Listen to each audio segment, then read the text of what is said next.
if I ran down this man's resume, I mean, this is a guy who at one point was Tokyo Sports Rookie of the Year, tied with Jinsei Shinzaki, which I think should tell you something. I'm pretty sure you were already at least a 20-year vet. Oh, okay.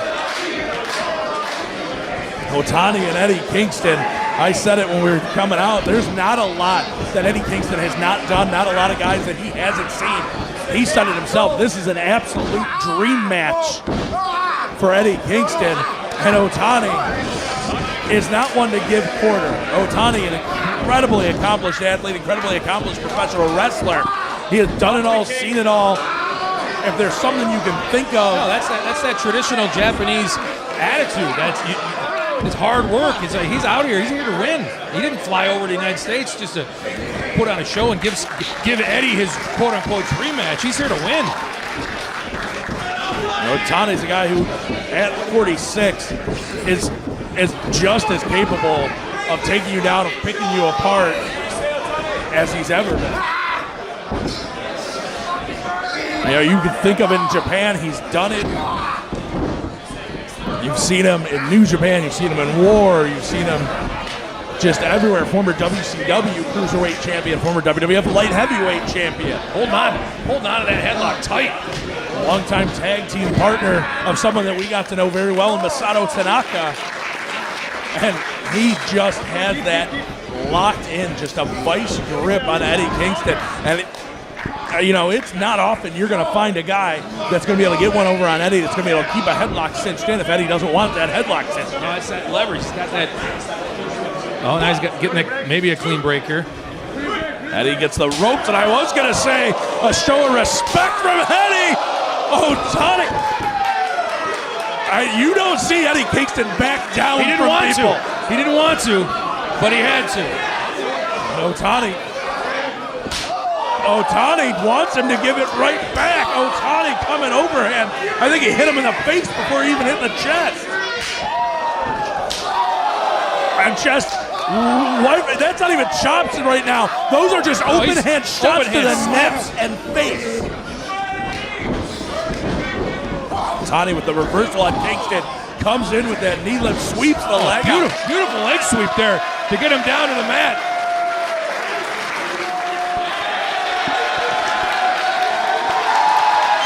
Normally I'd say this is a mistake. I'll let him work the crowd. Listen, I'm not going to tell Otani how to do professional wrestling. And now we said, Eddie talked about this. If you saw the promo he released on Twitter, he said, you're not just going to get me in the corner.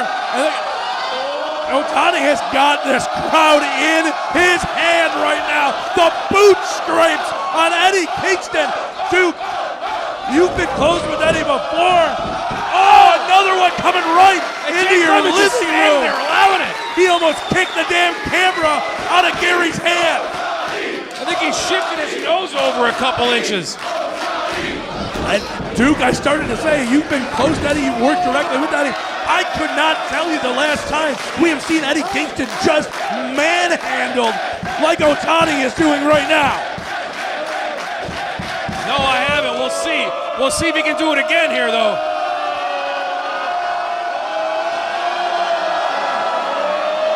Otani's got Kingston where he wants him. He's got the crowd where he wants him.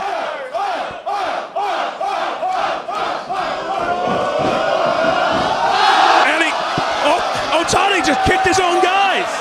Hey, that's what happens sometimes. That's how you learn. Otani had it's like touching the hot stove. Don't get too close to Otani. Otani had a couple of young boys that he brought with him, and he just kicked them in the face. He said, one more. One more. The guys are back up. The guys back up, and they eat another one.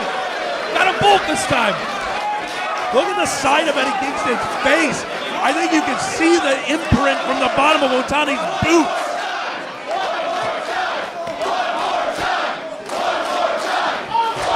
Eddie just doesn't know where he is. Eddie, just the side of the face you can see. It looks like the mouse forming under the eye. That whole cheek is swollen from the way that Otani has just been scraping across his face. 25 boot scrapes there to the side of Eddie's face. That'll wake him up. Kingston's left eye may end up swollen shut just from the boot scrapes. Now Otani elevating the foot. Saw Kingston just pawing at the face, trying to force the break. Whip across, Otani coming in, elevates the boot again.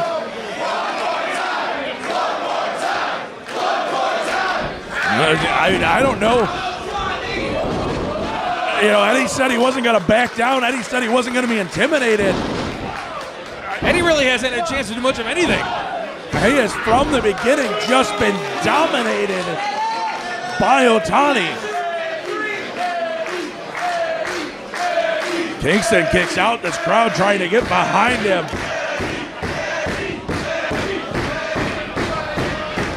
And now, wait a second, Otani doesn't have those fingers locked. He went for that full Nelson, perhaps looking for a dragon suplex. Kingston getting those elbows, and this time Otani wasn't as quick to fire back. He eats that rolling elbow. Otani reaching out for the bottom rope as he kicks out. Sometimes you wear down Eddie, and sometimes you wake up Eddie with kicks to the face and shots to the face. Now, Eddie, Eddie is definitely worse for the wear, but he's calling. He was calling for that back suplex, that backdrop driver. Otani shooting the leg through, blocking the knee, killing the leverage. The legs of his own there. Kingston just kicking out the back of the knee. It's going to be real hard to counter a suplex by using your leg if you can't put anything on your leg and if you can't bend the knee. Otani now down. Kingston has found himself back in this matchup. The crowd's just rooting for whoever is down at this point. Otani rolling over, trying to get the leverage away, trying to get to that bottom rope. They don't want a winner, they just want him to keep fighting. But King has that grapevine in so deep. He's also got a hold of the arm, trying to keep him from getting that rope. Otani finally manages to get to it.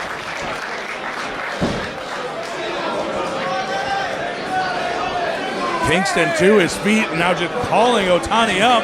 That left knee, the damage is done. He's kicking at it. He's up. Oh, you talk about waking Eddie up.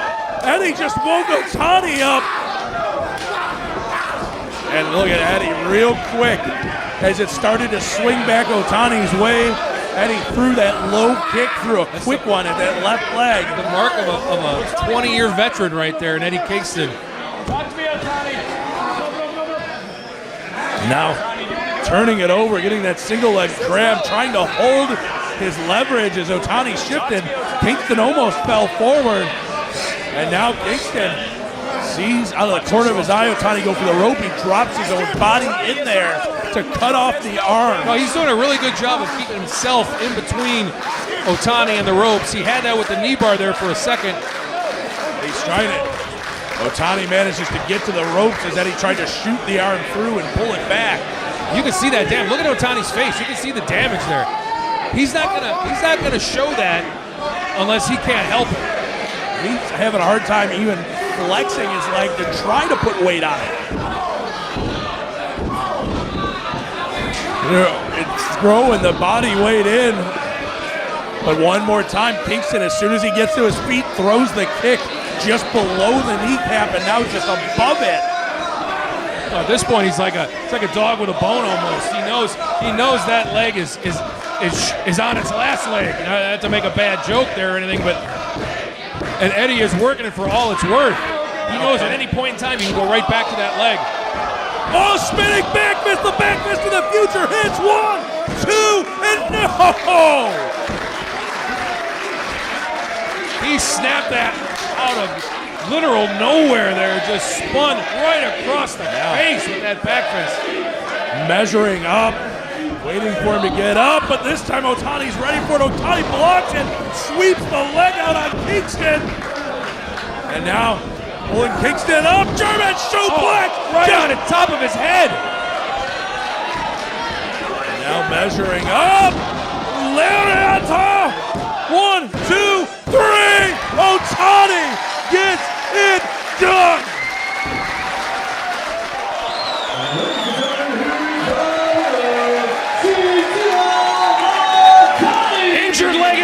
trying to celebrate with the fans. Wadsworth, you're on your own. I got to go.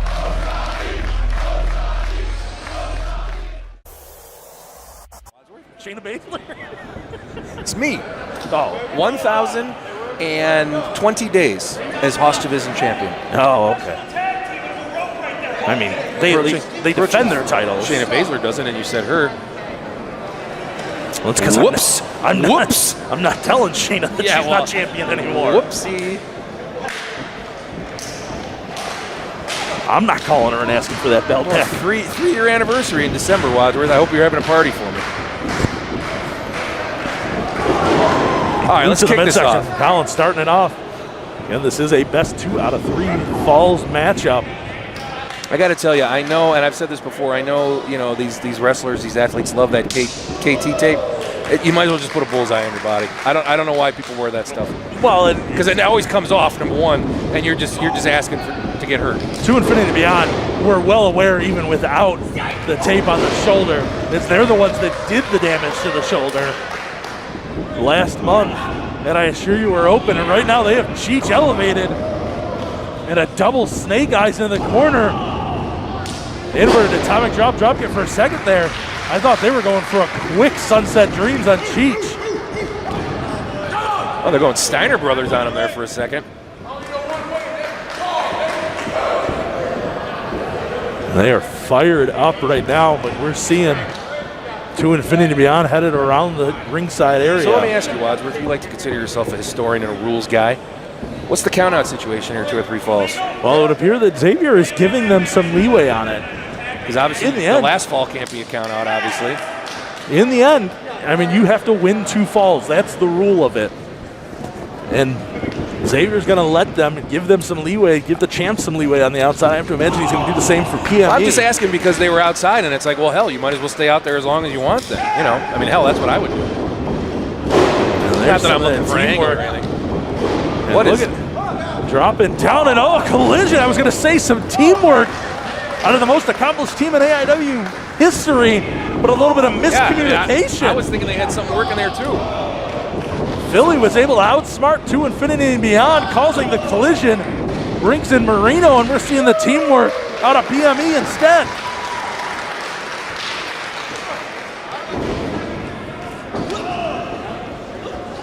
Oh, beautiful cartwheel off that attempted apron face plant there.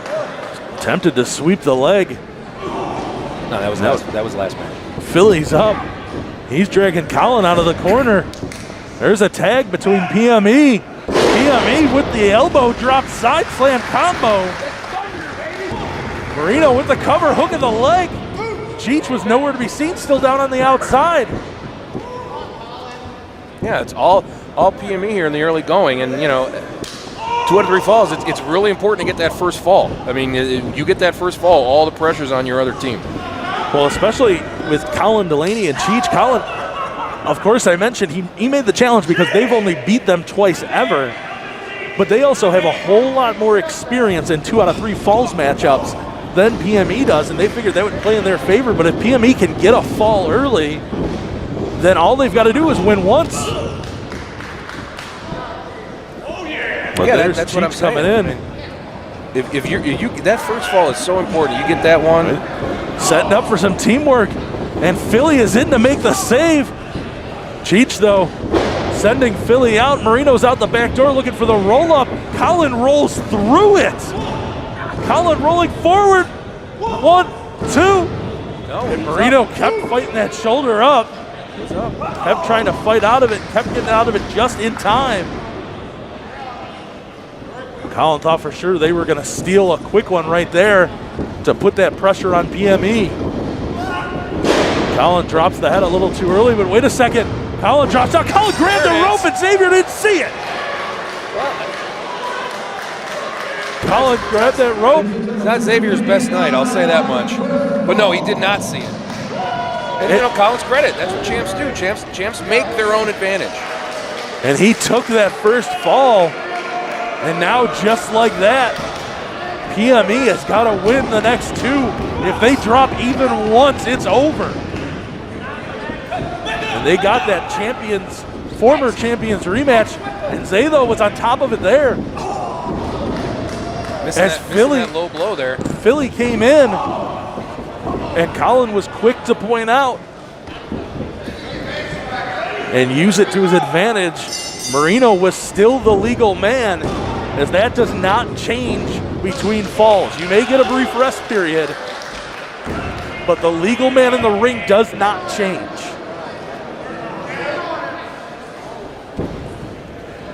And now Colin drags Marino up, drives him into the boot. And you got to think with the 1-0 advantage, they're going to try to isolate Marino here. He's already eaten one fall. If they can inflict the damage, then that becomes even harder for PME to overcome. No, and there's few teams better at isolating the ring than Colin and Cheech. I mean, that's why they're champions. And the quick tags between them as they keep Marino tagged up, keep him tied up on their side of the ring. Now slapping at Philly, looking to bring him in, and that's exactly what they wanted. Philly, well known for being a little bit of a hothead, letting his temper get the best of him. Wait, we going Sandusky Mike, or we going Philly? Yeah, he does have a bit of a streak, and you know, that what I was talking about earlier about getting that first fall. They have literally no room for error now. They can't make a mistake. And with them taking Philly to the outside, they're able to use that other corner. They don't even need to cut the ring in half. And a fisherman suplex. Only able to get the 2 count. Marino able to kick out. But Philly was just about driven back into the bleachers by that suicide dive by Colin. And now, even if he wanted to make the tag, Marino's got nobody there to tag too. I don't think, if you would have asked Colin and Cheech to write down how they thought this match was going to go, I'm not sure they could have written a better script for themselves.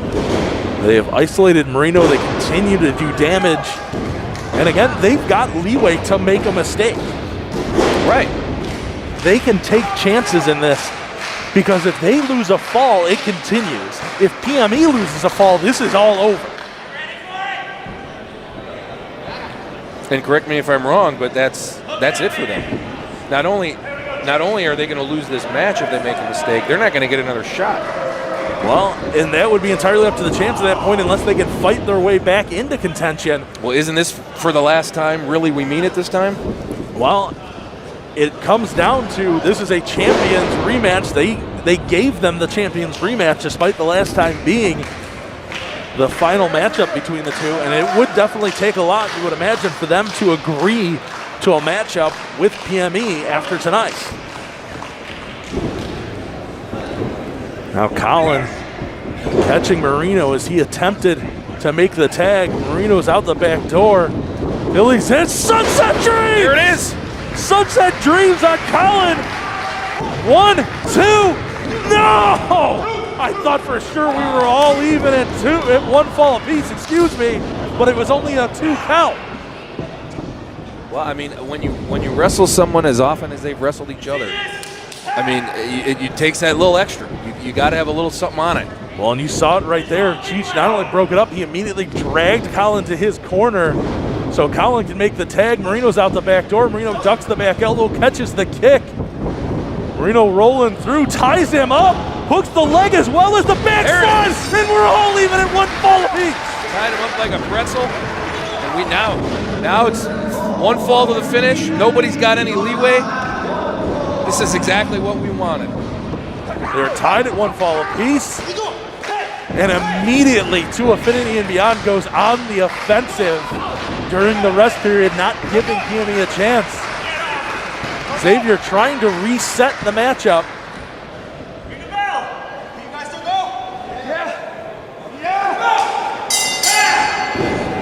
And there was a tag made, but I don't believe the tag was necessary in that case. I don't believe it is either, but Cheech ate the fall in that one. Cheech was the legal man that got pinned. But Xavier had lost a little bit of track of it, and instead of fighting it, To Infinity Beyond just took the opportunity, made the tag. And there we see the tornado kick by Marino, the drop kick by Cheech. Cheech coming in. Philly catches him, elevates him right into the power slam. Power slam cover. Hook of the leg. 2 count. Starting to wonder if what you're seeing now is all 4 men realizing we don't have any room for error. We got to end this thing right now. Well, you've got to think especially PME is thinking that Marino's still not 100% from the assault he's been taking, from all the offense he's been taking. And now we see that double stomp DDT out of PME. Cover, hook of the leg, 2, but Colin is there to break it up. Marino sends Colin right back out of the ring. It looks like Colin might have hit himself on the ring apron. And now Marino calling for the Sunset Dreams, it looks like. Cheech, though, kicking Philly. Got a tag there, blind tag from Colin. Marino sent to the outside. Philly in, drop toe, drives him into that bottom turnbuckle. Oh, drop kick with the neck and head stacked up against the middle turnbuckle. Swinging DDT by Colin, rolls through to his feet. Picking him up. Suplexing over onto Cheech's back. And a go to Cheech combined with the knee lift from Colin. Straight 2, no! Last Marino diving across the ring. I didn't think he was going to make it, Wadsworth. I did not think he was going to make it. He wasn't even under the ropes when he threw his body at both members of 2 Infinity and Beyond, trying to break up the pinfall.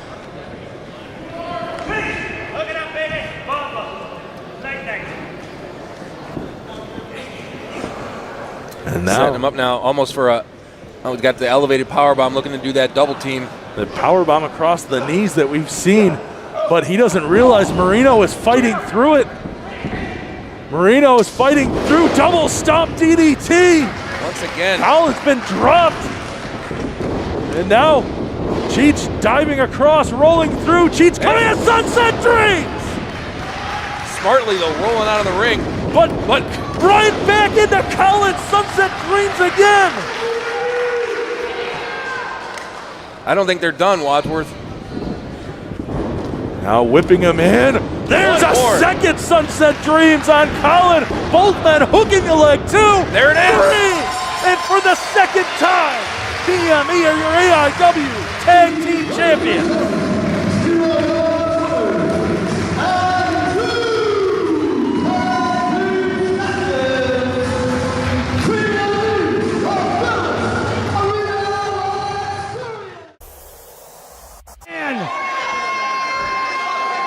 Swaggle catching and going for the kiss. She's headed to the back. Scott Steiner looks worried. Listen, I don't know what Scotty had in mind. Oh, Scotty, what he's got in mind is a big boot. Didn't even get the chainmail off yet. Still wearing sunglasses and lace. Swaggle for the truth. Man alive. And now Swaggle sent to the floor by Scott Steiner. Oh, man. Swaggle had all the confidence in the world. That's got to be out the window, though. That's got to be out the doors. You do not want to brawl with Scott Steiner. Oh, he spit beer in Steiner's face. He's got Steiner, great equalizer to go to a man's eyes. And Steiner up with the chair across the back of Swaggle. Scott Steiner just hit Horn Swaggle with a chair. And then he just about collapsed his skull against the ring apron with it. What is my life? Steiner with the chair on the throat. I don't know what I should have expected. Don't! Come on! Just throwing it at the back of Swaggle. Hornswoggle clearly asked for this. We can't, there's no denying that he asked for this. But man! Just grabbing him by the head. Throwing him into the front row on the opposite side now. Looks to be heading his way back towards the bar. Oh, I'm sorry, he actually grabbed another chair, laying that in across Swaggle. I think the only place that Scott Steiner should keep Swaggle away from is the bar. I feel like that's the equivalent of Popeye and spinach. Yeah. Swaggle gets a shot. He's firing up. Now Scotty.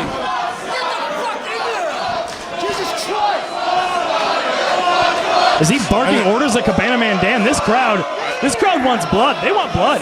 They want Steiner. He's sending Cabana Man Dan back after him? And he's headed in too. A flip-flop now. Just peppering. And wait now. Steiner just took out Cabana Man. He took out his own hitman. Cabana Man Dan in a no-win situation. And belly to belly from the big bad Booty Daddy on Cabana Man Dan. And now it's Cabana Man Dan's turn. He's just throwing. He's not even hitting people with the chair. He's just throwing it across their back.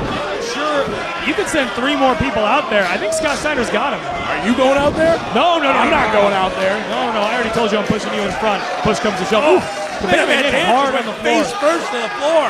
But hold on, Swaggle's got some life. Swaggle is up. Swaggle is calling Steiner on. Just standing in front of him. Flipping him off. Steiner line.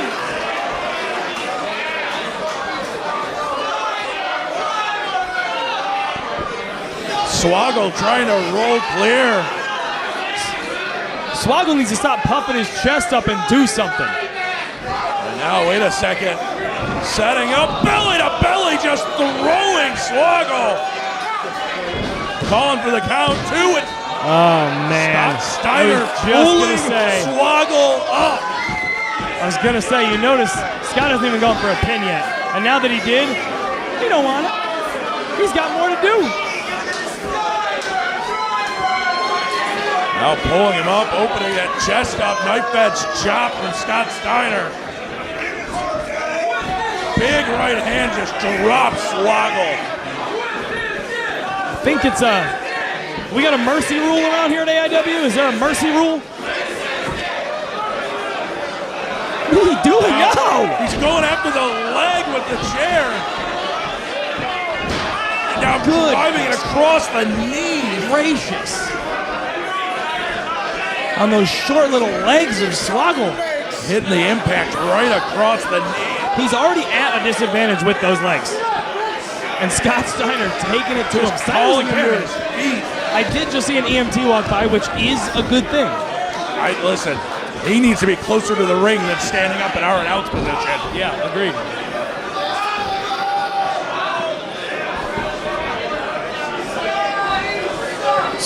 Steiner pulling Swaggle back to his feet. Swaggle can't even stand at this point. What is Scott Steiner calling for? Now looking for another belly to belly. Just throwing Swaggle across the ring. And one more time pulling him off on the 2 count. I don't know how much more of this we should allow.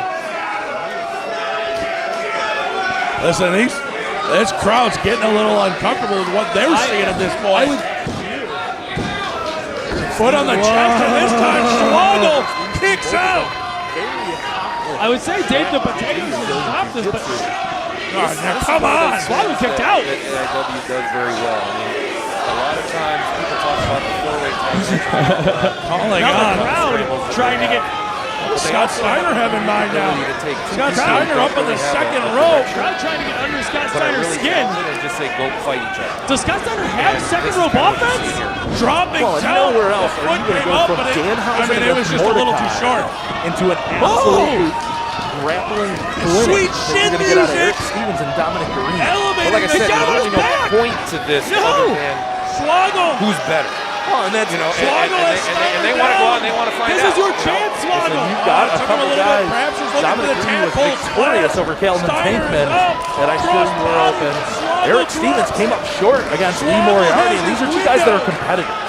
They know each other, they've become friends over the years, but that is not going to lead to either one backing down. If anything, it's going to make them go even harder at each other. And you're seeing that right now, just standing in front of each other. I talk about a grappling clinic, but it's turning into the 2 of them just blasting each other. He's headed up. Trying to catch his balance. Garrini stops short of the ropes, but instead he just finds a right hand waiting for it. Oh, short lariat, but it did not change the velocity one bit. Now he is caught by Stevens. Stevens released German. High elevation on that German suplex. Now coming in and One just of his own. turning Dom inside out. Covers only gets the 2 count, but transitioning right into that armbar. Dom immediately bends the elbow, tries to grab with the other hand to keep him from getting extension on it. And you see those hammer fists being thrown. Eric trying to break it up. Eric trying to lock it in. And he manages That'll to break it up. lift him and just power bomb him out of it. Now rolls through. Oh, and that kick right to the chest. That'll knock all the wind right out of your lungs. And a short pile driver. Just spiking Stevens. Quick release. Don't have time to react, defend, or anything. Just up and down. Well, and these guys with their grappling backgrounds, both of them have very strong necks. Of course, that's something you work on in grappling, in wrestling. But there's no time to prepare for that drop on your head and that impact on your neck when it's that short and that quick. Dom had gone behind and tried to lock in the choke. And there he gets it again. Eric had gotten the ropes, but Dom just driving the foot into the midsection. Sure, Eric's worried about getting that break. Dom will transition, kick him in the chest, go back to it, but Eric just keep trying to get that break, drop him on his head. And now jumping, almost jumping guard. At first looked like he was going to jump into a guillotine, instead transitions as that's defended into that shoulder. And you see him rotate, and he gets the arm up and over, and Dom using it as an opportunity to hit a brain buster. Boy, these two, normally in a match like this, you'll have a little bit of a feeling out period. You'll have some catch as catch can to try to sneak something in on somebody. These two have been going toe to toe since the bell rung. And one more time, this time it is Dom up, but he is caught. And a Northern Lights bomb. This time it's Eric countering into the Northern Lights. Whoa, that was as close as you can get. Just managing, as Eric had tied the arms up to keep the shoulders down, Dom manages to plant his feet and drive through his hips to get that shoulder blade off the mat just in time. I think I might want to see that one again. I don't know about that. Tom Dunlane, the count is neither one of them has made it to their feet, but once they start striking, he breaks it to let him go. They are striking each other. That sound you hear is their chins meeting their forearms. And now up to the knife edge chop. Eric responds with almost an elbow instead of the forearm. And the two of them just standing in the pocket, exchanging strikes, neither man wanting to give. Normally you'd expect to see one of them go down. This time they rose to their feet through the strikes. Those elbow strikes being exchanged, now grabbing the collar tie-up to try to pull the head forward into the strike back elbow from Stevens. Flying knee, and that one finally drops Stevens, gives Dom the opening, and there he goes right to the neck. And the suplex. Beautiful suplex from that choking position. Drives the back of the head. I talked about not being able to prep your neck for impact, and when you're worried about getting choked out, you don't have the chance, but now Eric takes the advantage. The headbutt. And now another Northern Lights bomb deposits Dom straight through his head, down the spine. These two are just pulling out every stop they can think of. The diving forearm into the back. He has got all of the body weight over the shoulders, and Stevens gets it. I'll see you, Wadsworth. I'll be back in about 15.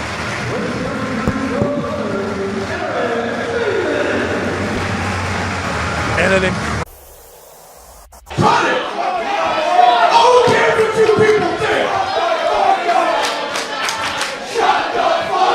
And it is after midnight. Is it just me or does MJF have glitter in his hair? I said earlier, he's got glitter everywhere. What? I assumed he was wrestling somewhere. What the hell was that man doing that got him grounded? Well, I mean, if I'm putting the clues together right, he was definitely in a strip club before this.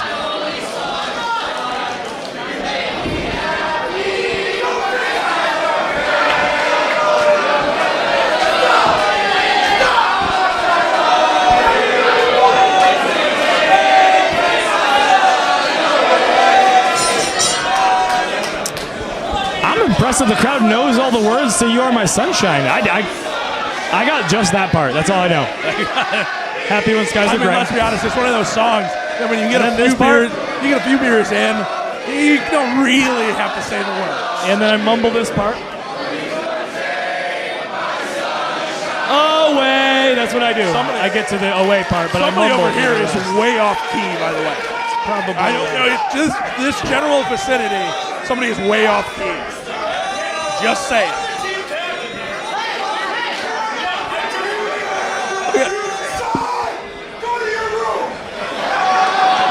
Oh, there you go. Ethan Page and MJF couldn't decide. Man, at least he didn't take his PlayStation away, though. Listen, I'll give Colt Cabana credit. It is a school night. So the fact that he's got MJF out here this late is kind of impressive. It is a Thursday, isn't it? I've got a teenage son. I get it. I completely commiserate with Colt Cabana. Well, if MJF wasn't here, he'd be at home playing Fortnite or something, right? That's what them kids do. So I think Tom Clancy is the new one, is the one now. Oh, yeah, wrestling. Ethan Page running through Space Monkey. He's had enough of the chicanery and shenanigans of the night. I was going to say, we just saw a Scott Steiner match. Ethan Page is about to hit that Rick Steiner power slam. But listen, don't let the fact that he is a monkey from outer space fool you. Space Monkey is an incredible talent in the ring. Yeah, and he kicked Ethan Page in the mush. Now Ethan Page looking to throw him off the top. Space Monkey catches him, rolling through, and now that flip out of the corner, and the drop kick to the back of the head. I said earlier he was having some trouble adjusting to gravity. It would appear he is completely adjusted so far. Yeah, he seems fully adjusted. MJF, I mean, the tail's an appendage, that counts, right? So father and son reunion, here we go. No, Steve Guy read the results. Man, when I first saw that video of MJF singing, I was like, this is great. I'm already sick of hearing this song. No. I mean, come on. Come on. Do you really even need the test results? Man, you're not supposed to speak to your that's dad not like gonna that. fly. Yeah, I was going to say. It's not. This is... Ethan Page said something about spanking earlier? Oh.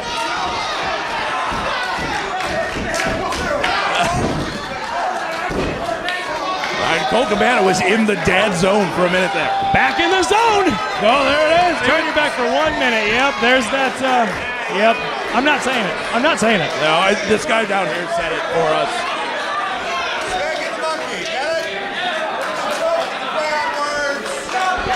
MJF, like any good son, completely disgusted by his dad's humor. Yeah. That is the equivalent of a wrestling move dad joke. MJF whipping in. Blind tag from Space Monkey. You know, look over. He tried to warn you. He is only looking out for the best for his son. Space Monkey and Colt Cabana working as a well-oiled machine. MJF and Ethan Page kind of on opposites, it would appear. And now one more time setting up for that flip. And it gets him a right hand from Ethan Page. One. Only a one count before the Space Monkey kicks out. Ethan Page sending Space Monkey in. Big old European uppercut takes Space Monkey down to the mat. Whole lot of impact on it. Yeah. Now setting up, looking, has him up. That delayed vertical suplex. All the blood rushing to the head now. Oh, he's got the tail. He's got the tail. He's wrapping the tail around for added leverage. Wow. Suplex him on the tail. Now MJF tagging himself in. Aggressive tag. MJF standing on the tail and taunting Space Monkey. It seemed like Ethan Page and MJF were on the same page for a second there, and then little too much ego for one match or for one team, it would appear. Oh, there you go. One more time back to the well, working together. They're going to need you to win. Like we saw earlier, Space Monkey and Colt Cabana were working together really good in the beginning here. So MJF and Ethan Page cannot let this one get away from them. If they can isolate Space Monkey, it's going to be exactly what they need. Keep him away from Colt Cabana. Right, I mean, Colt's the bigger, he's the more experienced, you know. Colt Cabana's probably been wrestling longer than Ethan Page and MJF combined.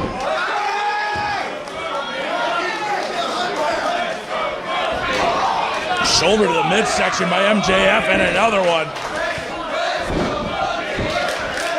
And now, oh, cranking that tail.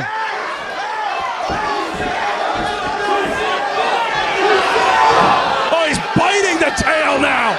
Listen, I know we've said in the past that the tail's an appendage, but you can't bite your opponent.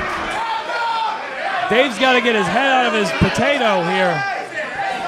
Do something. A little bit of a tail lock.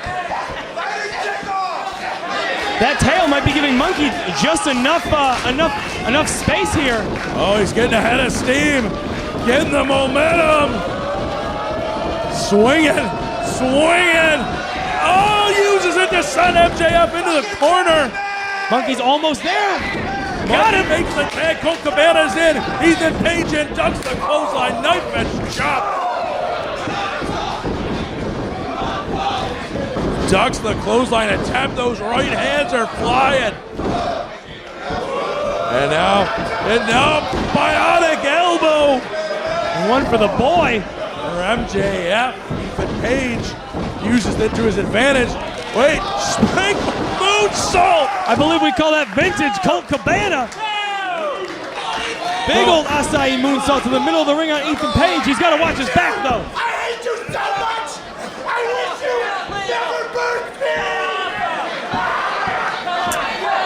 Not sure if this is the most effective move. Here Monkey comes. Oh, tail to the top of the head. Space Monkey. Submission. Dive to the floor.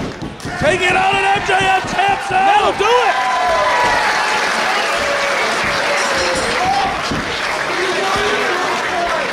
Ladies and gentlemen, here are your winners. The team of Colt Cabana and Space Monkey.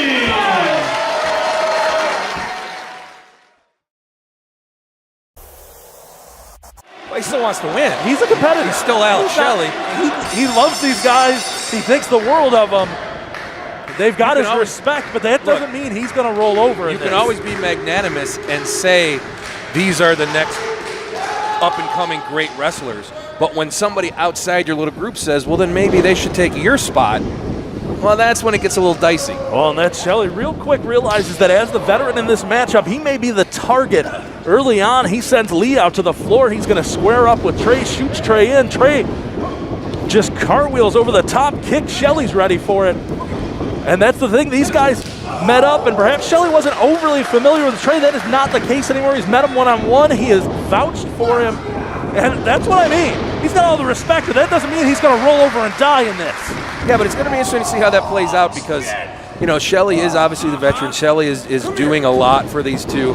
We all know that Lee Moriarty is probably one of the most humble people that you've ever talked to. That could change. You know, the business is a spiteful business. That can change. But right now, he's a very, very humble kid. You can't say the same for Trey. Well, and look at that, the counteracting. Trey will turn on either one of these two on a dime if it's gonna get him somewhere. Well, and you got to think there's a little bit. Oh, as Shelly just hits that back suplex, ending the back and forth sequence. You got to think that people have pointed out the extremely loaded schedule that Lee Moriarty has this weekend. Some even referring to Collective 2020 has become almost the collective with how much he's got going on. I see what you did there. Trey considers himself on the same level as Lee, and Trey's got some matchups. He's got some marquee matchups, this one perhaps being the biggest one of them all. Trey's got some marquee. Trey can consider himself to be on that level. But see, the key is other people have to consider you to be on that level. And I think I don't know if everybody's there yet. Well, and that's the thing, is so many people have considered this the breakout weekend for Lee Moriarty. Trey has a chance to be a spoiler in this. And that is absolutely on Trey Lamar's mind. And he would love it to be nothing more than that. I mean, we here at AIW have known Trey since he walked into the AIW Academy. 100% that is in his plans for the night. And these two, as much as we talk about Alex Shelley's familiarity with the two of them, these two even more familiar with each other. They've met here in AIW. They've met outside of AIW multiple times. And you can see it right there. The counters, the catch on the kick, just uses it to throw Lee into the ropes. And Trey, taking a page out of Alex Shelley's book. We talked about Alex Shelley at the beginning of this matchup, tried to isolate Trey. And that time, Trey tried to isolate Lee, but Lee's out of it. Get out of that last second, avoided that stomp. The leapfrog, another leapfrog as he comes back, and a gorgeous drop kick out of Trey Lamar, sending Lee down. And he's taking the time to pose. Alex Shelley was crawling in the ring right next to him. That's Trey. That's Trey in a nutshell. I mean, you've said we've known Trey for 3.5 years or whatever, and that's taking it away from him because you got to be that way sometimes. But you got to be smart about it. Absolutely. You're not going to make it in professional wrestling unless you do believe that you deserve to be where you're at. And there's no doubt that Trey believes that, but his offense is going to be slowed down if he eats too many of those kicks to the hamstring like he just did from Shelly. You see him using everything in him to throw Shelly into the ropes. Now slingshots him back and hits a drop kick right to the side of the head. Tried to do that to Lee a little while ago. Lee was able to roll out. Not so lucky for Shelly. But you'll see he's still feeling the effects of that hamstring kick. He immediately started slapping at the knee, slapping at the leg, trying to get feeling back. He has to think he did not get full velocity out of that. And Lee taking to the air, using the ropes to his advantage, sliding drop kick, just sweeps it out, kicks the hand free and a drop kick. And you can talk about how well these guys know each other. Moriarty is just on top of it. But you'll notice that the coolness and the calmness of the veteran Shelly. While all that was going on, all he did was go to the chairs, pull one over to ringside so he could step up onto the apron calmly and collectively, and then deliver a high cross body. Well, and we talked about he's in full control even when he's not in the ring. We talked about how familiar he is with these two and how much he thinks of them. He knew full well he didn't have to expend a ton of energy rushing into the ring, that was not going to be the end of the matchup. Right, that's what I'm saying. Right. And he gets back in, but Lee manages to counter as he tried to take out both Trey and Lee. And now Lee calling for a little bit of teamwork out of the two youngsters. It's got to happen at some point. I mean, that's a hallmark of any three-way dance or triple threat, whatever you want to call it, is at some point two people are going to work together. Shelly depositing Trey, and he had an eye on Lee the whole way, knowing he would be following soon behind. Shoots Lee in to the midsection of Trey Lamar. A quick hip toss on Lee. Trey steps down, and he sends him into a sunset flip. And the two of them, they've got the pins, and Shelly is just throwing kicks at the head. He almost looked like he set him up for that. Go ahead and hook that spot, young blood, and I'm just going to kick you both in the head. Shelly, and again, no panic out of the veteran. There's a roll-up.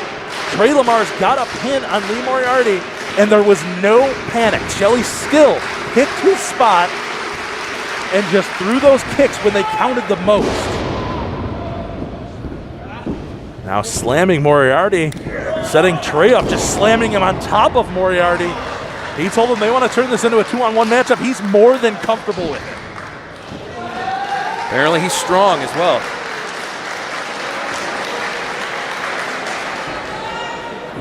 Fred Alex Shelley had some powerful mentors of his own along the way. He was menteed by quite a few quality wrestlers, but I will say this much. I think I'm most impressed by just the methodical nature of how he's approaching this match. Not only does he snap suplex Lee, he snap suplexes him across the face of Trey Lamar. No wasted motion, no hurry up, no nothing, just methodical. Everything matters, everything's important. I mean, it's a clinic, what you're watching. The shot to the midsection, perhaps had let down that respect a little bit, despite knowing what these two are capable of. Let's not forget that in that 3-matchup series, Lee Moriarty actually got the best of Alex Shelley. including an I Quit match to culminate that series. And I'm sure that is in the back of his mind, or it could be in the front of his mind. But it's just you're watching someone take apart two people, not just one. And look at Shelly, while in a submission position, is calling out Trey Lamar for not putting enough behind those elbows and those forearm shots. And then again, you saw Trey was limping when he got up, and now he's got both men tied up. And Lee Moriarty desperately trying to get to the ropes, but in order to do that, not only does he have to pull against Alex Shelley tying his leg up, he's got to do it with the weight of Trey Lamar on his back.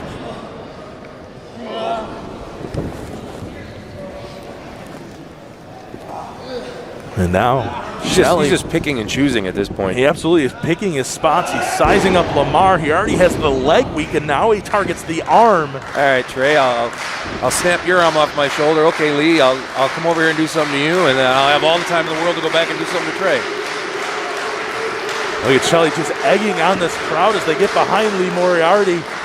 Lee using the opportunity to get back up. He's throwing those chops, but just like that, that side kick right in the midsection slows him right back down, and one more time. But no, Lee had enough time to figure it out. Lee was ready for it. Lee locking in the sleeper, and now Trey gets behind Lee Moriarty and locks in one of his own. And a double jawbreaker out of Alex Shelley to break it up. Smart move. That's about the only way you can get out of that. And you got to think one of his worst fears in that situation isn't so much he's got confidence that he's going to outlast that sleeper, but is Lee Moriarty going to outlast Trey's sleeper? Lee catches Shelley, sends him to the outside, and with Trey Lamar down in the ring, Moriarty's got his attention on Shelley, and Trey Lamar uses it to his advantage, suicide dive. And now looking, Lee targeting Trey. Trey out between the ropes, shoulder to the midsection, now springing up to the top, high crossbody. Amazing sequence there. All using every inch of that ring. Moriarty rolling to the outside. He's out there with Shelley, Tope Cold Hero. Trey Lamar, I said he was feeling the effects on the leg, but I think the adrenaline kicking in now. You see him shake it out a little bit, but he has definitely got his speed back. He's got his elevation back. Springboard lariat. Turns Lee almost inside out there, bounces him off the ropes. And a little bit of, despite a youth out of Trey Lamar, he realized how close Lee was to the ropes. And we talked about how well these two know each other. He catches him coming in. Countering, rolling through it. Shelley showing a whole lot more urgency to break that one up. Yeah, this time, well, he knows. He's smart. He can see it. He sees that the momentum is on Trey Lamar's side right now. Lee Moriarty had taken quite a bit of punishment. Now Trey sends Shelley to the outside and taking a second to get him right where he wants him. Kicking him away. As he sees Moriarty down in the ring, he knows he's got his opportunity to head to the corner, but he needs Shelley outside. But taking too long, Lee just grabbing onto his leg. Not even trying to counter it, just trying to keep him from being able to set himself up on the top rope. Sometimes that's all you have to do.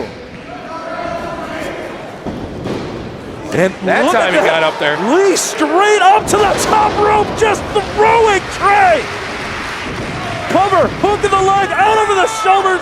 Still only two. Beautiful overhead throw there. Springboard off the top. Trey Lamar, though, able to kick out at 2.5. And the normally very composed Lee Moriarty definitely letting his emotions show after that kick out, now throwing those kicks right to the sternum. Like he damaged the sternum, the rib cage, and he throws Shelley in with the drop kick by sidestepping him. Shelley just took Trey out, and Lee is going to use it to tie him up, go for the pin, only a 2 count. You know, you're seeing some amazing ability of these 3 men to deal with the other 2. You know, to be able to focus somehow on a one-on-one moment when there's another man out there, like Lee sidestepping Alex Shelley and making Shelley drop kick Trey Lamar. I mean, it's amazing wrestling. And now looking for exactly the way he's ended it before, but Alex Shelley knew it was coming, Alex Shelly catching Trey coming in, and that's what he was looking for early, just depositing both of them. Flatliner DDT combination, and like you said, waiting for Trey Lamar, knowing what's coming. Practically begging him to do it. And you hear Yeah, I would agree. 100% from this crowd. There were high expectations for this matchup, and I honestly believe that it's blowing through those expectations. You have got one of the most world-traveled competitors in the AIW locker room for good reason in Alex Shelly, and you've got two guys who have gained his respect, two guys that he has taken under his wing, and you are seeing that none of those three want to be on the wrong end of this matchup, and they don't even want to not be involved in the fall.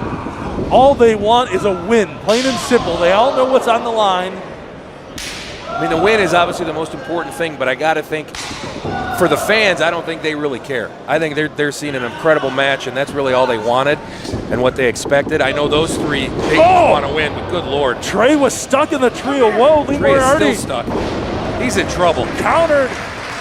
And there you see the drop kick followed by Lee just being thrown into Trey, and Trey finally gets himself loose. And at this point, Shelly's just waiting to see who's going to get up first. He's waiting to see which one gets to his feet first so he can target that person. And he's going to grab both of them. Both. He's going to grab both of them looking for that sliced bread on both. That's a sandwich, Wadsworth. That's 2 sliced breads. 1, 2, no! No! I thought for sure that was it, Duke. Moriarty was not moving on that canvas. And now Shelly is up. Shelly was looking to spike Moriarty. Moriarty countering through, but Shelly countering right back, rolls him up.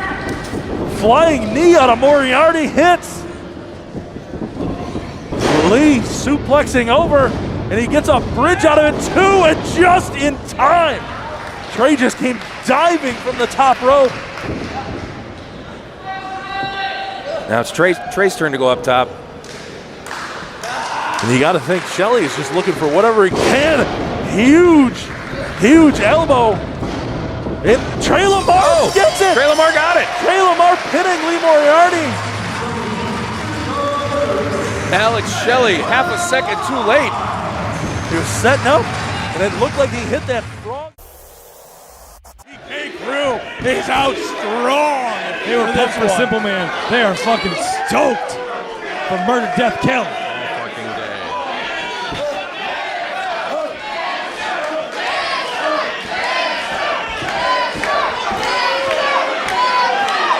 Tom Dunn might just want to get out of the way. Mance Warner. You know what I'm saying? Mance Warner laid the challenge down for this one, Cal. He said it wasn't an open challenge. It wasn't whoever's in town for the weekend. He said he wanted one man specifically, and it was Nick Gage.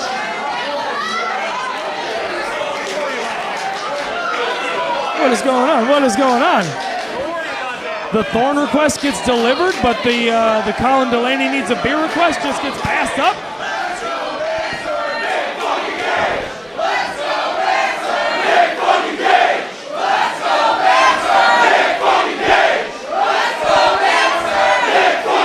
I would say it's pretty 50-50, but man, those Nick Gage chants. These people love Nick Gage. Listen, I understand that general admission, a lot of it's standing room only. Even people who bought seats aren't using them at this point. And there we go, ring the bell, toe-to-toe. The fists are flying. Gage sends Mance a red shoulder block clean through him. Mance coming out with one of his own. Mance Warner's not going to be intimidated. He is not going to back down. Those right hands are flying from both men. Yeah, it was only a matter of time. I'm surprised it took him this long. Let's go. Gage sends the first row already. And Gage, that was just a show of dominance by Nick Gage. Just shoved Mance Warner down. Mance, though, was having none of it. Popped right up, firing back, headbutt. Nick Gage with one of his own. Two of them just exchanging skull-to-skull contact. Come on. And we've got to be, what, 40, 50 feet away, and I can hear the sounds of their skulls impact. Yeah, that's gross, guys. Come on. It sounds like someone hit a rock with a hammer. That's not right. Oh, Nick Gage telling Duke just stay the hell out of his way, and it's probably for the best. Gage just ended up 3 rows deep, though, as Mance Warner used that distraction to his advantage. I mean, Mance Warner's a hell of a competitor. He's going to have to use everything he's got, though. All the toolbox is emptied. You know what I'm saying? Get it all out. Throwing the chair at Gage.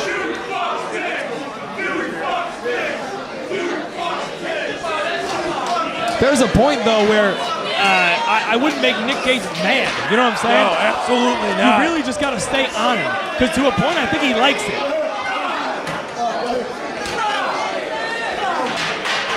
Oh, man. And now it's Gage with the chair in his hand swinging it.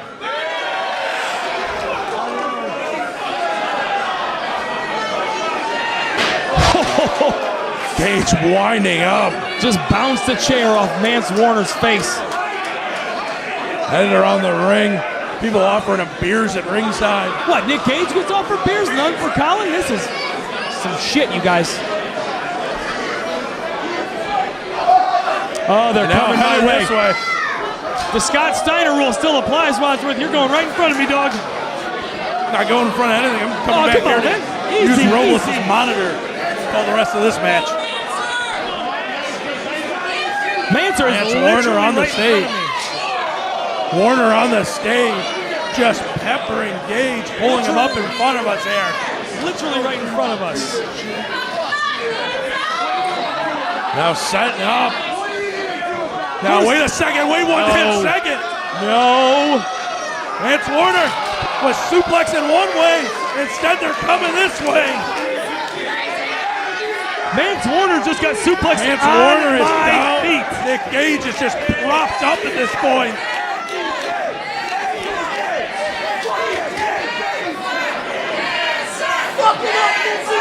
This Just is absolutely crazy. brutal. Fans are basically on commentary with me because they're so close. People are in my lap. Nick Gage, tell them chant all they want. Oh! Folks, listen, I understand it's a good camera angle from back there. I'd get the hell out of the way. The folks They are on the punching floor each right other, now. punching each other in the face in my lap. He just threw Mance Warner into humans. Threw him off the stage.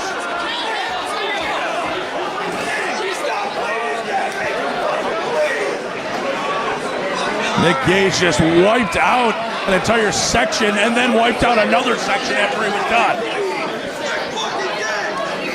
I mean, what else did we expect from this one? You know what I'm saying? I guess I didn't expect it to literally be in my lap, but here we are. I've never seen people so excited to get a human thrown at them. Listen, wrestling breeds are different. Wrestling fans are a different breed. It's crazy. I'm not surprised one bit. Mance Warner has him in the ring, in the corner. What the hell does he have in mind? He's telling people to move out of the way. We still got a world title match to go, everybody. Reminder. And wait, no. These two might tear this building down. And they're going to superplex from the top to the floor. Nick Gage fighting for his life to fight out of it. Nick Gage, fall away slam from the turnbuckles. Now up and over, bouncing out, drops the elbow along with all his body weight. Wow. Nick Gage with the high-flying offense. Nick Gage showing he can brawl, he can wrestle, he can fly. Nick Gage can do it all. You don't want to fuck with Nick Gage. That's it. Moral of story.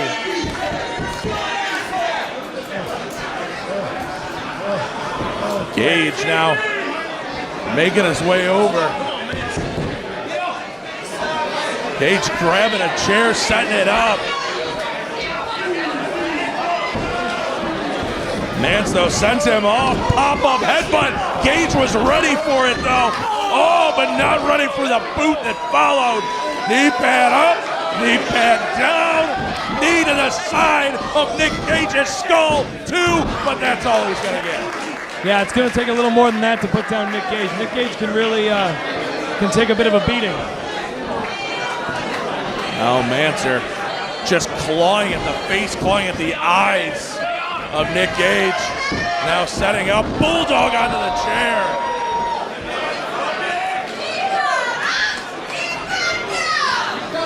Mance working his way back to his feet.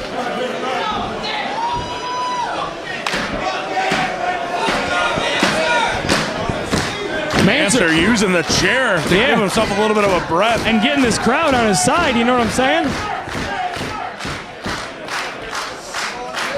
Oh, what a nice guy. That gives him a seat, gives him a chop, forearm shot.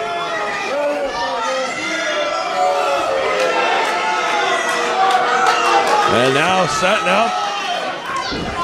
up for the lariat, but he took way too long. DDT'd into the chair. Are you kidding me? Look at the leg. 2. No. Man, Jordan's forehead just bounced off that chair. Mance Warner's in some trouble here. Choke breaker. Choke breaker hits, but Gage doesn't appear to be done.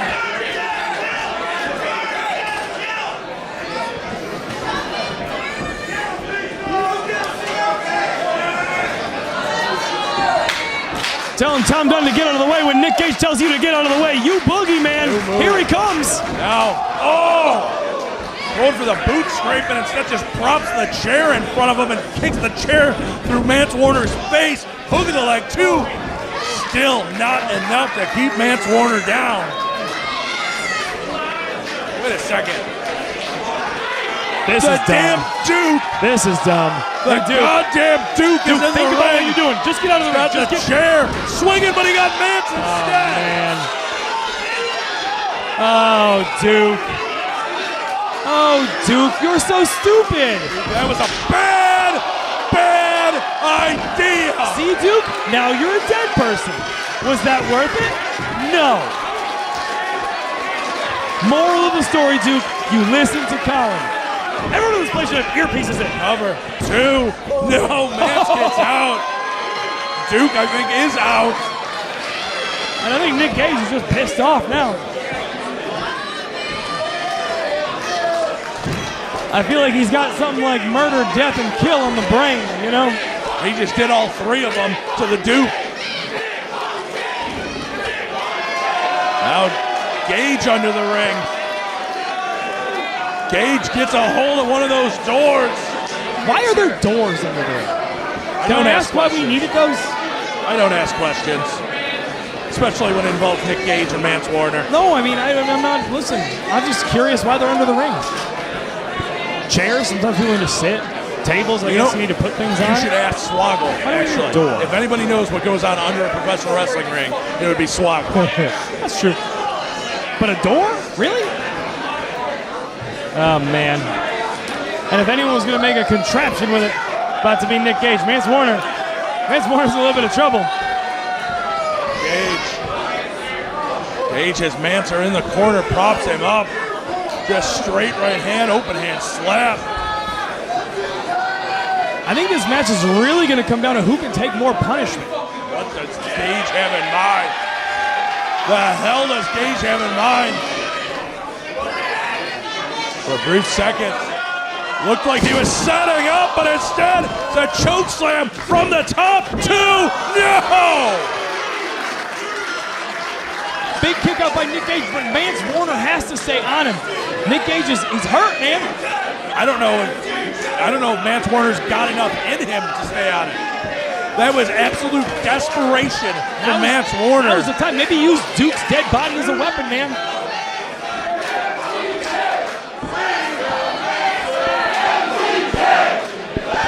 You hear that split in the crowd.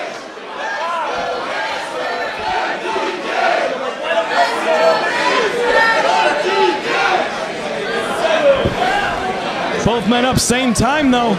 Gage up, forearm shot, and just calling it on from Manser.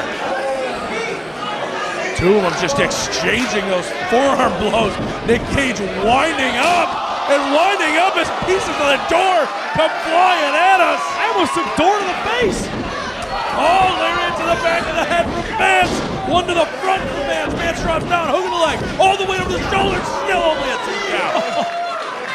I think you could hit Nick Gage with a car and he'd kick out, man. Like, I just don't know what you would have to do to keep a guy like that down. And Gage may actually be the first one to his feet right now.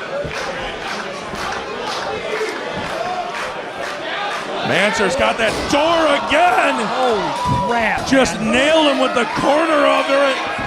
Charging in, out of the way. Gage pile driver on the tip door. And another one. Stop it. He's dead already. Power bomb to finish him, stacks it up 2, 3. Nick Gage wins it.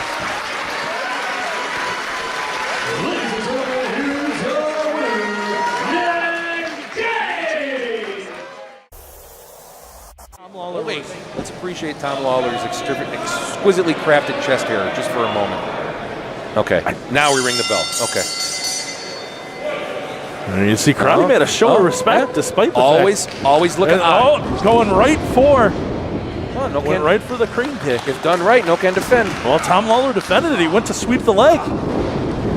That's a dirty trick. That's a John Kreese move right there. Oh, look at him ducking the kicks. Now looking for the spinning back fist. Nobody home. Double cartwheel. These guys did their homework, Wadsworth. Well, yeah. After you murder a guy and he comes back and gets mad at you for showing remorse, you study tape. Which one of these guys throws the fireball and which one has the really fast karate chops? Or is that just a different game? Well, we did see the bicycle kick out of Karate Man. Sweet. We have not seen the Did Tom Lawler at least say fatality when he killed Karate Man last time? No, he ran. He ran? You don't run when you kill somebody. That's what I'm saying. Karate Man was angry with him. He ran and showed remorse. 2 things you can't do in karate. Karate Man, despite being very honorable, big believer in John Kreese's no mercy. Karate is not about remorse. Oh, he's winding up big time for this. He even went backwards. Winded up like Superman, going backwards on the earth. All kinds of wind up to that right hand. Took him right down to his feet. Or his ass, I guess. I don't know. It's a long show. At this point, I think the only way this match can be resolved is if somebody pulls a car in and they see who can break it fastest. Well, yeah, that too. I'm saying dim mock to solve this whole thing. Perhaps they will punch through all 6 blocks of ice. Bottom one, not a scratch on it. All 6. That's only with that drum that goes back, and they need those drums. Is Sato here? Gearing up. Well, Tom Lawler's really big on the wind-up today. He is getting all kinds of momentum. Wait. Uh-oh. Oh, now this has to... He's got his belt. That can't be good. The Karate Man, by the way, fully recovered. And a little bit. Oh, wait, no, I take that back. He is dizzy. He might be playing possum. He's dizzy. The Karate Man is dizzy. Oh, there, I told you, the bicycle kick. The bicycle kick, but Tom Lawler was ready for it this time. It's Tom Lawler. Mid-bicycle. Mid-bicycle and choking him with the belt. Tom Lawler is just choking him with the belt. Tom Dunn manages to get it away. Not a lot of karate in this karate match, Wadsworth. It's not a karate match. He's a karate man. Well, by default, powder to the eyes. Oh, sumo. Man can't see, man can't fight. Sumo man. Oh, that was unnecessary. America. Fuck yeah, Wadsworth. Fuck yeah. Look, see? Man can't see.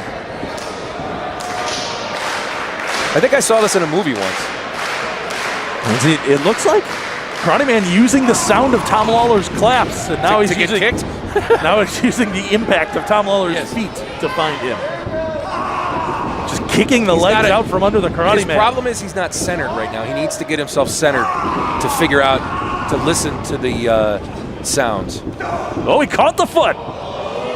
Caught the leg, and he's dodging the strikes out of right through the knee. That's illegal contact to the knee, ladies and gentlemen. That'll cost you a point. Again, not a karate match. Oh.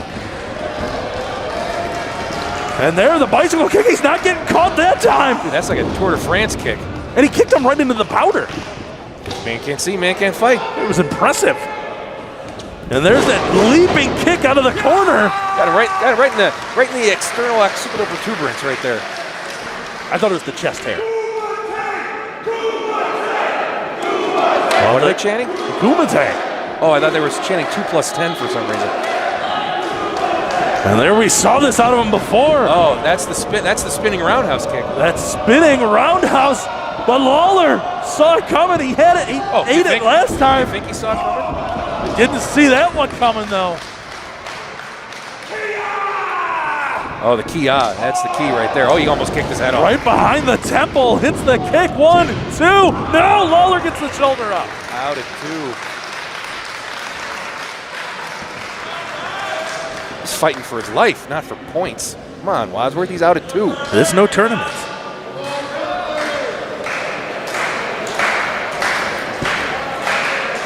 Lawler working his way back up to his feet. The Karate Man sizing him up. Spinning back kick to the midsection. Right to the solar plexus, Wadsworth. And look at him dropping the weight. Now dropping the elbow, driving the point of the elbow through the jaw. Charging in, he is caught. Inverted atomic drop. There is no defense for that in karate, I'll tell you that much. Oh, there is not. No can defend. Following up with a regular atomic drop. Oh, nice little pose there. Unnecessary, but effective. He's American. The big boot. He had to set up the big boot with the pose. All right. Uh-oh, calling for it. That's not quite the reaction. Oh, he's getting getting. booed. No, well, later on, because people are stupid. Uh-oh, now he's transitioning. Yeah. Dude, what, you taking my notes? He doesn't know what to do. Maybe he's going to get a Macho Man here in a second. And sizing up the discus punch, a little Terry Von Erich. Texas Tornado. He said Karate Man reeling, but Karate Man out on 2. These guys are nothing if not resilient. Oh, he's calling for a torture rack. Yeah. Either that or he's got an itch of some sort. No, he's getting him up. Torture rack. Easily gets him up the but rack. Throwing those hands. Karate chops to the top of the head. Karate Man fighting his way out. Oh, and the 2 of them. That's the DVD cover right there, Wadsworth. Oh, look at the hamstring kicks being exchanged. Both men looking to gain the advantage, gain the leverage. And Karate Man forcing Tom Lawler down. He's going to try to force that shoulder Tom down right there. It's still up. 1, 2. Oh, the neck bridge. He couldn't fight the leverage that Karate Man had. Instead, bridging up on the neck. Again with the neck bridge. Oh, good job. Good kick out right there. But he's still caught. He's still caught. Those wrists still locked. Still unable to fight out of it. They're battling around the ring. Neither one has remembered they have an extra hand. Oh, look at there. You see the other hand? Trying to gain balance. Oh. And he has sent Tom Lawler reeling. And chopping the post. Oh, Tom Lawler gets it. Well, now they both only have one hand. Right back to it, ladies and gentlemen. Look at both of them now trying to use the other Neither hand. man giving an inch. No surcease whatsoever. So they battle back to their feet. Oh, the ninjas look like they're up. Wait. The ninjas are pacing around the ring. It's some very slow-moving ninjas, Wadsworth. Did you hire these ninjas? Well, they did get beat up by Tom Lawler. Wait a second! Oh, they've joined forces. But here comes the giant ninja. Well, it's like Super Machine, Wadsworth. There's a giant. It's Giant Machine. The giant ninja. Double crane kick! Double crane kick on Giant Ninja. Uh-oh. Oh, Tom Lawler has no honor. Oh, no. He went for it. He only got 4, though. Only got 4. There's the fifth as he went for the crane kick. There's the 5th one. Why did he do it again if he was so upset? His honor was called into question by the Karate Man. He went for the kill again. Look at those eyes completely wide. You see, he's seizing. And one more time, he's done it.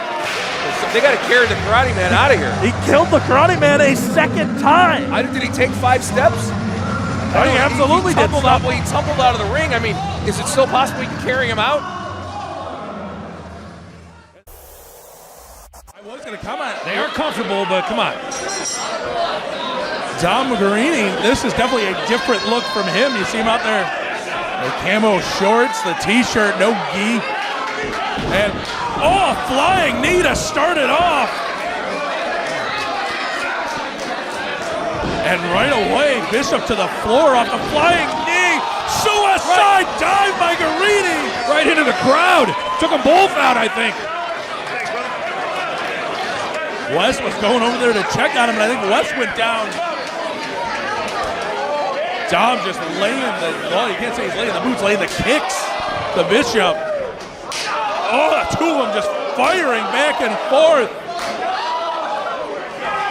A forearm. I don't know exactly what happened, but these two legitimately just don't like each other anymore. Dom taking issue. I think Dom feels like Josh Bishop could be a guy who isn't just wrestling for AIW this weekend. He's a guy who's got the look, he's got the size, he's got the athleticism. He should be a guy that's on his 3rd match tonight. Dom feels like Josh just doesn't take it seriously, and I think Dominic Garrini doesn't have some of those same gifts. He doesn't have some of those he doesn't have the youth, the size, the athleticism. I'm confused as to why Dominic has I know he's the head trainer, but you can't just appoint yourself the arbiter of who needs to do what outside of training. I mean, Josh Bishop is a human being and can do what he wants. Jake If Clement. he wants to party, if he wants to get crazy, if he wants to be quote-unquote up for anything, and he can still perform, let him do it. Clement's in there. You know what? It looks like Josh found a bat. Shouldn't that bat be attached to a door? Found a couple of spikes. Josh found, it looks like some road spikes. He found a bat covered in poppers and we all know. Other things. Anybody that's watched AIW for the last few years knows. He's going to the cauliflower ear, trying to open up the ear.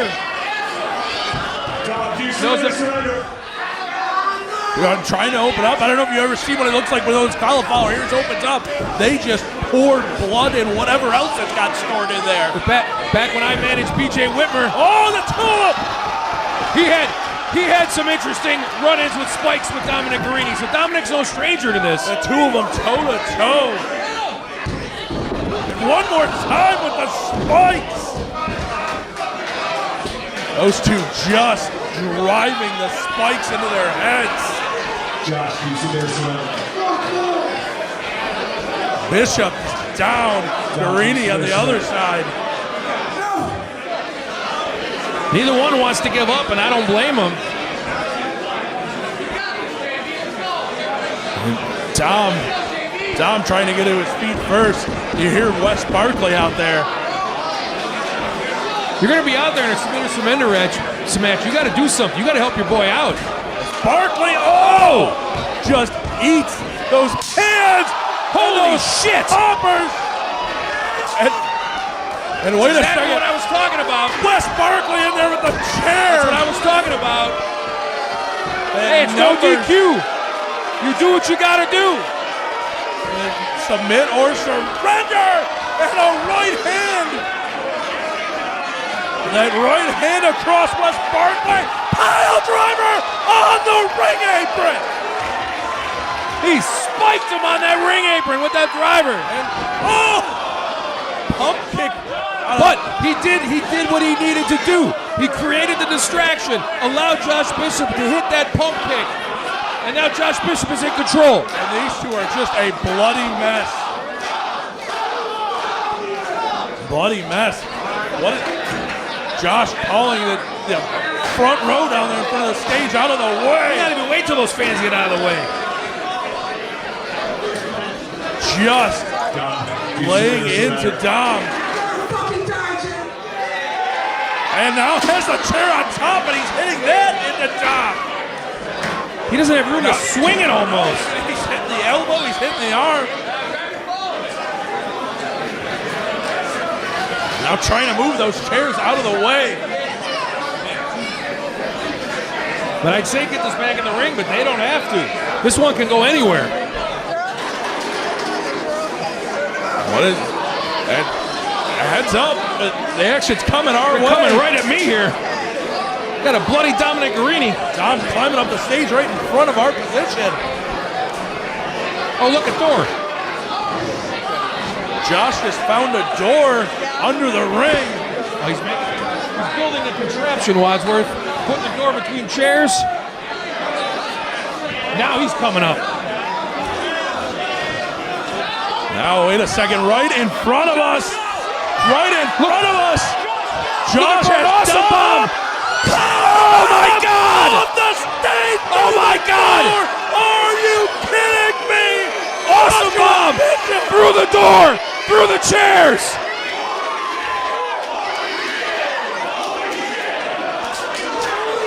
He's not there, man. He looked right at me. He looked right at me. He is not all there. And Dominic Garrini still will not give up. Josh Bishop is not in this building mentally right now. Grabbing the back of his head, the back of his neck. All right, God only knows what condition he's in at this point. Josh Bishop is just finding all sorts of things under the ring at this point. Whatever he needs, he's using.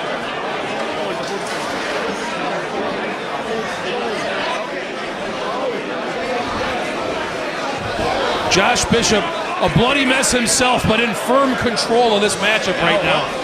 I can't even see what's on that board that he brought in. Now it looked to be setting up for a choke slam. And instead, Dom swings at a roll! Pile driver! Dom calling for Jake to ask him. I don't know if Bishop can answer right now. Bishop is like practically seizing in the ring. He is. You can see his arms were frozen almost in that upright position. Oh, right now those arms might not move out of that position. Oh, dear God, right across the face.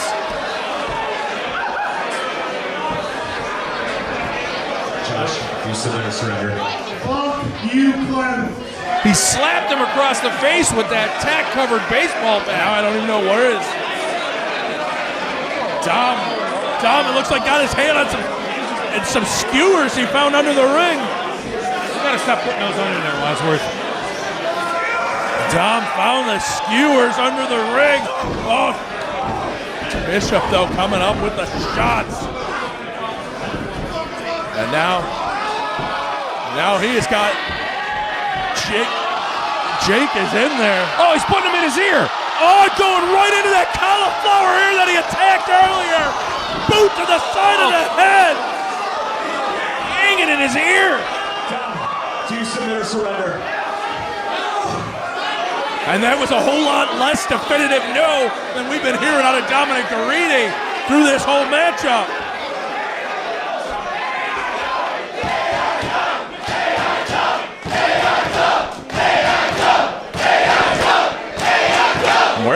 The crowd seems to enjoy this, but I got to be honest, I'm a little put off by what we're seeing right now. I don't even know. Josh got something out from under the ring, and listen, Dominic Garini's got no one but himself to blame. He's the one that insisted on the stipulation. He brought out what is essentially a monster in Joshua Bishop.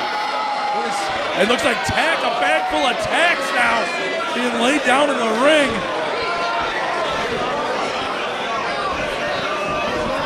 Now looking for a back suplex. Dom fighting it with all. And of course, Dom's not wearing shoes either. Dom countering. And just inverted suplex face first. And senton, not even a senton, just sitting down, forcing Bishop's entire sternum. And another That wasn't a no, that was just a grunt. You can see those tacks just all over the chest, the stomach, the arms. And now going to just a choke at this point. The weapons won't work. Hey, maybe he can just choke him out. He keeps saying no, submit him. Wait a second. Dominic going to the head now. Turn. Dom's turn with those skewers. In the submission with the skewers. Surrender. Just trying to get away, trying to find the tags. Into the tags. Those skewers go flying out of his head. Do you submit or surrender? And Dominic Garrini is He's thinking about it. reconsidering. And that chair swung across the face. You can see I was talking about earlier with that cauliflower ear, bleeding from the ear at this point, bleeding from the face. Joshua Bishop's a mess. Choke slam through the chair. Joshua Bishop is a mess, but I don't think he knows it. Look how he's walking around that ring. Still refusing, and Wes Barkley's made his way back out here. And Joshua Bishop motioned to him. Joshua Bishop has handcuffs. Back elbow in the corner. And wait a second. He's got the handcuffs there. Wait a second. Wes Barkley, look, handcuff him around that turnbuckle. Wes Barkley is handcuffing. Wes Barkley. Wes Barkley's got lighter fluid in his hand. You got to be kidding me. Listen. This is murder. Listen, I understand the guy won't give up. I understand this is a personal issue, but enough is enough. Jay Clements, don't even ask. At this point, just ring the damn bell. You were talking about a human being's life at this point. Do you submit or surrender? And Dominic Garrini, with his life and his career in front of him, No chooses choice. to submit. He had no choice, Wadsworth. He had to. Joshua Bishop.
Introductions out of the way, and this one is going to get going real quick. You can feel the energy just revitalized into this building, knowing what is about to happen. And one of the things you really have to look at, Wadsworth, in this match is the maturation over the last few years of Josh Bishop. From this quiet kid that barely wanted to talk to anybody to the intense icon that he's become, to the main event of what has become our biggest show of this year. As these two size up, and indeed in a year with no absolution, you have to think the collective is as big as they get. The bell rings, and these two no strangers. And there you see Justice calling him out. Charging into Bishop, the clothesline attempt. These two standing toe-to-toe in the center of the ring, excuse me. The chops and the forearms being exchanged. Having been in the ring with both these guys, those guys both throw big old ham bones with these chops and those forearms. And Bishop was backed up by that chop. He got dangerously close to that barbed wire. Justice backing him up, driving him back. And you see the back settling into the barbed wire, and he's chopping right into it. Nothing too extreme, just maybe a little poke there for Josh Bishop. It's enough that he knows it's there. And now he's going right to the forehead, just driving one of those barbs into his head. Now dragging Bishop to another section of the barbed wire. Bishop says no, but Justice pushes his head right in. And you can almost see Justice loving this a little bit. Just taking the headband off of Josh Bishop there and tossing it into the crowd. You can see Bishop already grabbing at the head after it's been driven twice into the barbed wire, now looking for that whip. But using the size and a short whip into that barbed wire for Justice. And right in, you can see his pants there already ripping from that barbed wire. That side, the rib cage was driven into it, and he's thrown again. He tried to stop himself, but he couldn't do it. And he takes the low angle, which might be a little worse even for him. Look at it sticking into his back as Fonzie tries to help him free himself. The elbow pad stuck in it. And they've already brought that barbed wire 2x4 into play here. Rip City. And Fonzie. Tell you what, Fonzie may not be able to get in the ring, but that doesn't mean he can't throw a chair. Barbed wire 2x4 is swung. Justice retaliates with the chair. Justice swinging DDT onto the barbed wire 2x4. These two wasting no time getting right to that barbed wire here. Now Justice makes the cover, hooks the leg, only a 2 count. Barely a 2 count, about a 1 3/4 there. Justice trying to tell, Bishop trying to tell Justice, it's going to take a lot more than that to put me down tonight. Got that barbed wire board just driving it across the back. What's going on over there? Wes Barkley, it looks like he's getting a ladder out. I don't know what he's really doing here. Well, what his game plan is he's got the students helping him. I'm really curious as to what Wes is doing here. Well, we saw Fonzie was able to throw a chair over the barbed wire. Wait a minute. He's afraid of the barbed wire, and he's going to try to jump over it. He's going to use the ladder to elevate himself. Okay, not the best idea here by Wes, as there's Justice sees it. And diving in, and he hits Bishop instead. And now he's left with nowhere to go. Welcome to the Lion's Den, Maserati Wes Barkley. You have a very pissed off tiger in that cage. Oh, chops him down. Here comes the chair. Now the chair across the back. But you got, if you're Justice, you got to put both these guys down, because now you're looking at a 2-on-1 situation, and Fonzie can't really necessarily get in there. Thrown into the turnbuckle. Whew. Well, I think that might have taken care of Maserati Wes. We'll talk to you, pal. Thrown into the turnbuckle, into the barbed wire. Fonzie says he doesn't have to do a thing about Wes. Justice is going to take care of him on his own. Knife edge chop, and now he's ripping the shirt open so he can really lay those chops in. There's that barbed wire 2x4. Look at it, stuck. Oh, no. Right to the stomach. Wes Barkley wishes for that power driver on the apron he took last year from me at this point. And now he's grinding the barbed wire into Wes Barkley's forehead. Get up, Josh. But what you gotta look at is maybe Justice has done enough damage here to Wes Barkley. He should probably turn his attention back to Josh Bishop, who he will be able to get the pinfall over here. Well, and that is a good point. Josh was able to spend that entire time recovering from the assault, and there you see it. He elevates, and almost a stun gun drops him stomach and sternum first across that barbed wire. And now is the danger for Matt Justice. He is fighting from the bottom, and there are 2 of the Rip City shooters in the ring. He absolutely drove that barbed wire through the stomach. What does Josh have here? It looks like he might have a strand of it. He's just got one of those loose. It's a string. It looks like string here. He's going to string up Justice's arms here. Tying him behind the back. You got to wonder, Fonzie's got to maybe, think about all avenues of trying to get in there and help Justice here. Oh, no. The hands tied behind the back. Wes just absolutely smashes him across the skull. Or as Wes would say, smoking Justice. But look at Justice. Look at the smile. Look at that. This one's going to be a little... Wind up, and Justice doesn't even leave his feet. Justice is just eating them. Look at that chair, Wadsworth. It has just been dented around Justice's skull. And now it's left hanging around his skull. And you see Fonzie's got a chair at ringside, but there's nothing he can do about it. He's pacing around trying to find an opening. And now it looks like they're untying the hands here. The fans trying to get Justice back into it here. No, they're I think Justice might have managed to break loose on the ground, but West is looking to time right. Wait a minute. Is Fonzie asking for... Fonzie was yelling to Pedro to cut the barbed wire, let him get in. And here comes Fonzie. Fonzie manages to get enough of an opening. But here's the problem. He's got Wes Barkley, but Josh Bishop is still there. And I will take Josh Bishop to fight against Fonzie any day, man. I did see Fonzie yelling at Pedro at ringside briefly, and it must have been for Pedro to cut an opening to allow him in. Oh my God. Wes Barkley just absolutely brained him. Fonzie just ate that chair. It's just that brash confidence of Rip City right now. They feel that they're on top, and they feel that there is... They got that side of the ring opened up. Fonzie did. Justice, or Bishop there with another chair shot to Justice. And he's keeping him down. That's the thing. Josh not giving Justice much to any time to recover here. Now he's looking under the ring. Looks like he's found a table under the ring. I'll tell you what, that table, whew. That looks like quite a durable piece of wood there. They're pulling out another one from the other side.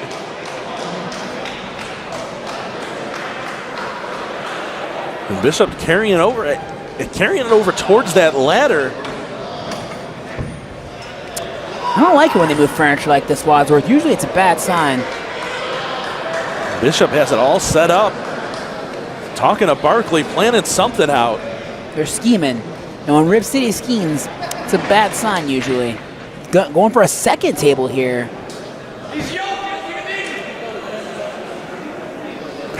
Fonzie still trying to get up after getting brained with that chair by Maserati West. He's got that chair and again just wrapping around Justice's skull as Justice attempted to get up. Definitely telling the fans to get out of the way. He's got Fonzie. He's got Fonzie up on his shoulders and he's carrying him around the ring towards where that table was set up on the other side. Is he gonna set him up on the table here for Wes Barkley to make a put? Oh, Fonzie tries to fight back, but big head. Trying to fight out. Of course, we've seen Fonzie put Wes through a table. Is this the ultimate payback here? Let's not forget, Fonzie broke a rib putting Wes through a table. Which scares me if Wes comes off this ladder to Fonzie. This could take Fonzie out of the match effectively, you know, for the foreseeable future. Wes is headed up, trying to find his footing on that ladder. Oh, mocking the greats that Fonzie has. And he dives down and does exactly what we thought. The splash off the ladder, putting Fonzie through the table. You know what, though? Was that not the smartest move? Because he might have taken himself out now. Barkley's definitely down after that as well. It might have been the great equalizer there, actually. Not the smartest strategical plan there by Rip City, Wadsworth. And now it is down to this Bishop and Justice one more time. Bishop's eyeing that table that he set up at ringside. And we saw last year at the Collective, we saw that awesome bomb off the stage and a spear by Justice, just driving himself and Bishop down through the table at ringside.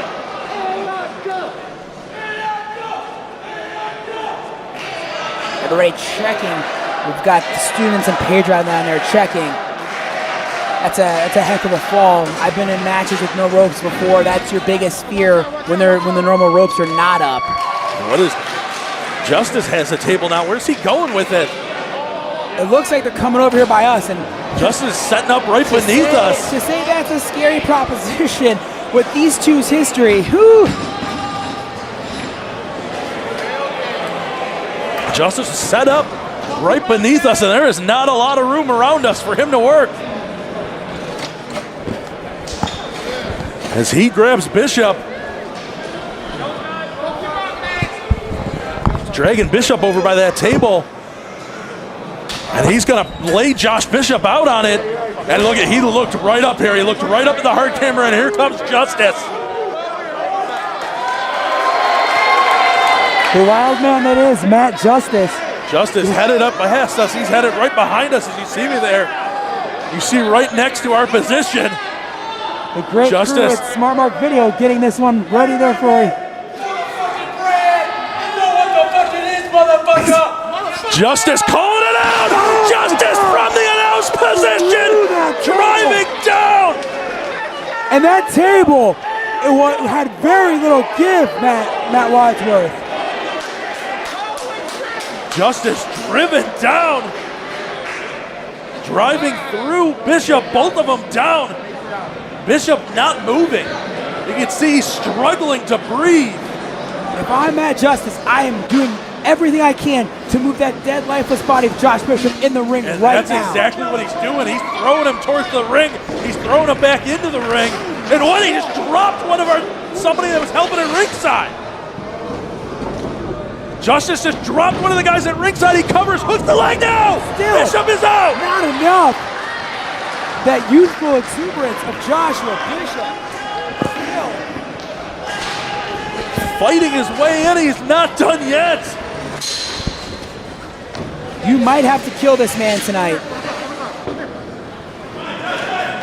Wes Barkley now shirtless, which is a scary proposition for him, being around this barbed wire.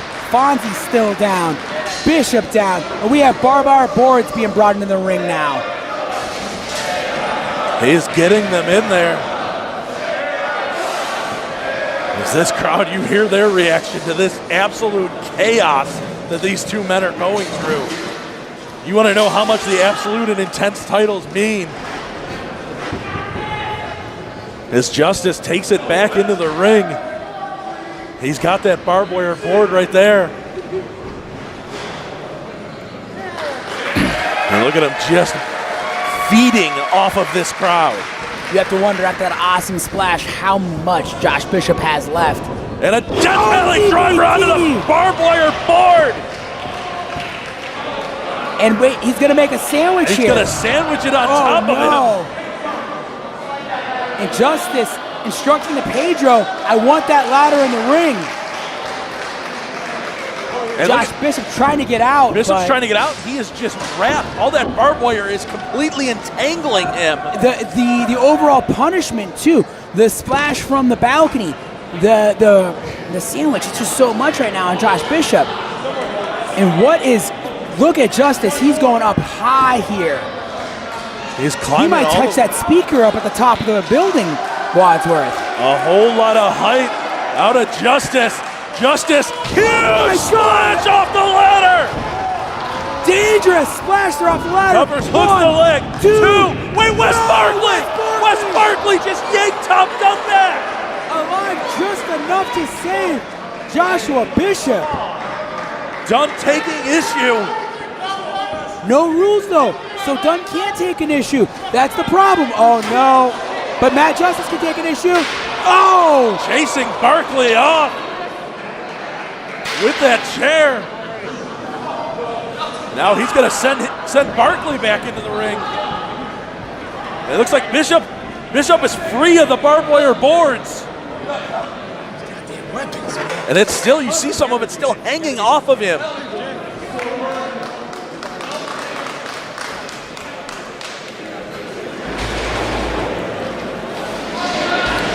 Now pulling out another table. He found another table under the ring. The table budget tonight must have been way more than I expected. Listen, are you telling these guys no? No. Exactly. I'm gonna say that one's the Mysterious Benefactors and Paul Greer. Thank you guys, because you probably supplied the cables for this match. The blood is on your hands. Listen, I don't think any of those guys involved mind one bit. And Justice was debating between the two of them, and it's Wes, he decided! And another chair shot to the head here. Bishop looks at that table. What's he got here? You know exactly what he's got in mind. You remember last year at the Collective when you were a victim of this. Threw a sword! Awesome bomb to the floor! Bishop's got to get it back in the ring. He's got to get it back in the ring. He cannot get the pin on the And look outside. at, he is not giving. They were attempting to check on him, and he is not giving him 1 second to do so. Going for the cover here. Makes the cover. Not even a 1 count. Justice is out before Dunn could start the count. And before he could get to his feet. He's asking for more. Josh Bishop going up top as high as he can on this ladder. Bishop regaining his footing. Bishop off the ladder, wrapping the chair around his head. Justice finally drops. He throws the chair aside. Cover 1, 2, 3. That's it. We have got a new Absolute Intense champion. Not what I expected there to finish off. But the prophecy of Josh Bishop has finally come true. Experience the most intense wrestling in the United States. Featuring the intense icon, Josh Bishop, the Bone Collector, Dominic Garrini, the director, Derek Dillinger, and more of the top names on the scene today. You won't find harder hitting professional wrestling anywhere else. For more information and upcoming shows, visit AIWrestling.com. Follow AIW on social media at AIWrestling.